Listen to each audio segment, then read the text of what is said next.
Good evening. This is CTV News for Tuesday, May 28th. I'm Janine Samuels. And I'm Patricia Vallone. Thank you for joining us tonight.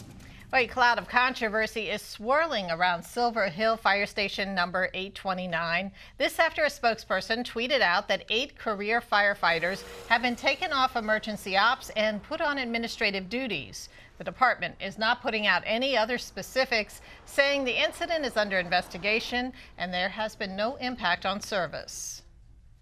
Well, Maryland is on track to meet Chesapeake Bay nutrient reduction targets by 2025, according to a new study. The Chesapeake Bay Foundation's State of the Blueprint report says Maryland's success is due to investments made to upgrade sewage treatment plants and in farm management practices. However, pollution from upstream continues to be a concern.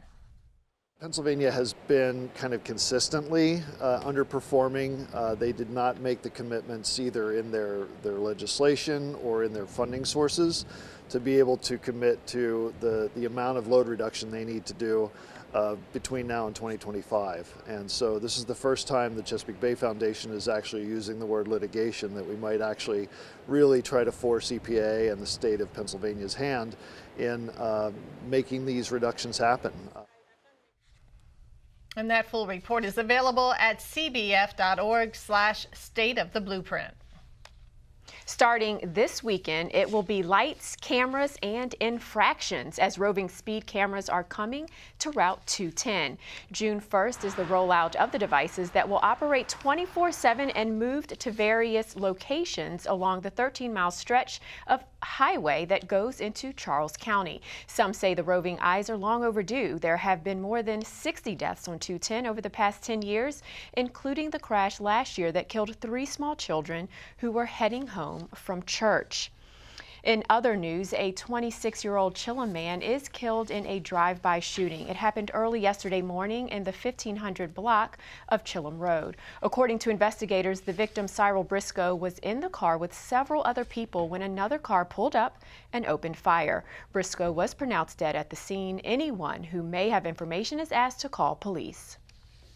While you were out enjoying the Memorial Day weekend, Maryland State Police were working overtime. Troopers responded to more than 5,000 calls for service and conducted more than 6,000 traffic stops. They also made 107 DUI arrests and issued over 1,000 speeding tickets and more than 200 seatbelt citations. In addition, troopers responded to 217 crashes, 8 of which were fatal. A Virginia man spent his Memorial Day weekend behind bars for carrying a handgun through BWI Marshall Airport.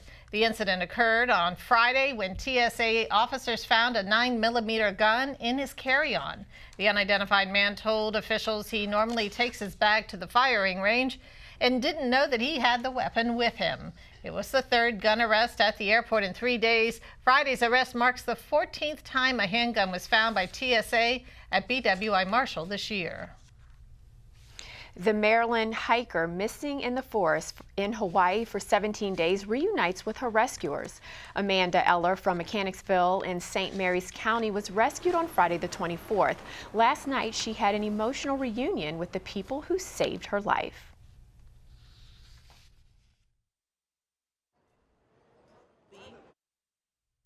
Eller suffered a fractured leg, severe sunburn, and a skin infection during her ordeal. She has been released from the hospital and has returned to her home in Maui.